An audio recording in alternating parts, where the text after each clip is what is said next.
როგორ შეიძლება რომ შვიდობაზე ილაპარაკო და თქვა რომ აგრესორისკენ უნდა წავიდე. ანუ ის ვინც მთავარი საფრთხეა დღეს შვიდობის, იმისკენ ირიბად იძახდე რომ აი ეს არის შველა, ანუ ის ვინც შენ რეგიონში დღეს თელ მსოფლიოში პირდაპირ თქვა. არ დაგავიწყდეთ რამდენი 1000 ისაა, რა ქვია, შეიარაღება, ერთეული შეიარაღება ყველაზე მძიმე ამ ქვეყანას. ამის მიღმა ეს ყველაფერი გვერდზე გავწიოთ. შენ რეგიონში მთავარი დესტაბილიზატორია, შენთან ომი მოაწყო, შენი ორი მეზობელი ერთმანეთს დააპირისპირა და ყვება იქ კონფლიქტი, აზერბაიჯანს და სომხეთს გულისხმობ და პირდაპირ ფართომასშტაბიანი აგრესიით შეიჭრა უკრაინის ტერიტორიაზე. ანუ მთავარი პრობლემაა ამ შვიდობის და ამის სახელით მშვიდობას ყიდიდე აქ და იმ სამყაროს, რომელშიც უწყვეტი მშვიდობა არის, უკვე საუკუნეა. იმიტომ რომ იქ ნახეს ომი რა იყო და შეწყვიტეს ეს. ხო, მაგალითად ევროპას ვიძახი. შეერთებულ შტატებს კიდევ უფრო გრძელვადი არის ის, ვინც მშვიდობის გარანტორია, ვინც ისტორიაში მე-20 საუკუნის ისტორია იმით დაამახსოვრა კაცობრიობას, რომ მშვიდობა მოუტანა მთელ სამყაროს, აი ეს ცივილიზაციური ნაწილი შემოატრიალო და თქვა რომ ისინი მშვიდობის მტრები არიან და ეს ყველაფერი დააბრალო თან არ არსებულ უხილავ ძალებს იქ, ხო? პირდაპირ კი არა, უხილავ ძალებს, რომ არსებულ რაღაც უხილავ ძალები, ვინც ამას მართავენ. აი ეს პერვერსია მოახდინა და სრულიად გეთანხმები. აბსოლუტურად გეთანხმები, რომ ჩვენ სათანადო ყურადღება ვერ მიაქცეთ და ეს მეტანარატივი ეგრეთ წოდებული, ხო, რაღაცა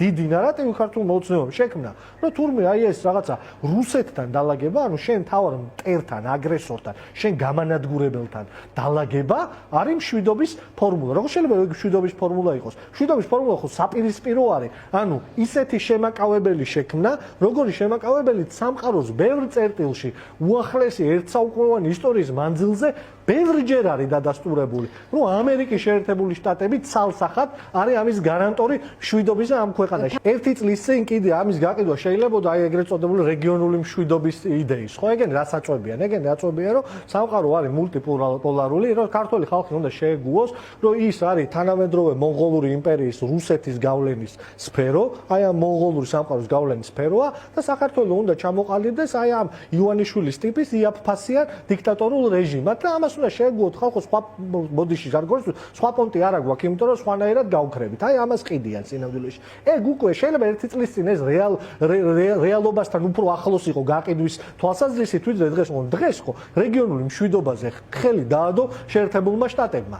ტრამპის შეერთებულმა შტატებმა, ხო, რომელსაც ძალიან ისეთი შედარებით ყველა სხვა წინამორბედ ადმინისტრაციასთან იზოლაციონისტური მიდგომები აქვს.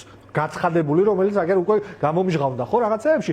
ამ კაცმაც კი შენ რეგიონს და ამ რეგიონში მშვიდობას ხელი დაადო, თქვა რომ მე ვიქნები გარანტორი და შენი ორი მეზობელი, ჩვენი ორი მეზობელი, სომხეთი და აზერბაიჯანი მოაქცია ამ სფეროში და ამ გავლენის ქვეშ. შესაბამისად ის რასაც ყობახიძე და ივანიშვილი გვთავაზობს, ეს რეგიონული მშვიდობა კი არ არის. ეს არის აი რკინის ფარდის აშენება.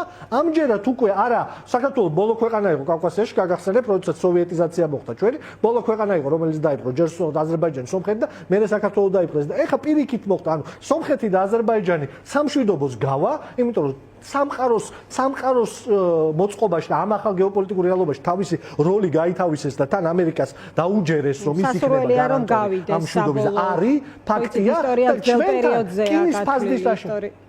კი, რა თქმა უნდა, მაგრამ რკინის ფარდის აშენებას გვთავაზობს. არა გრძელვადიან მშვიდობას, არამედ რკინის ფარდა საზღვარზე სომხეთთან, აზერბაიჯანთან და თურქეთთან და ჩვეულებრივ ინტეგრაციას რუსულ რეალობაში და რუსული რეალობა ცუდი რეალობაა.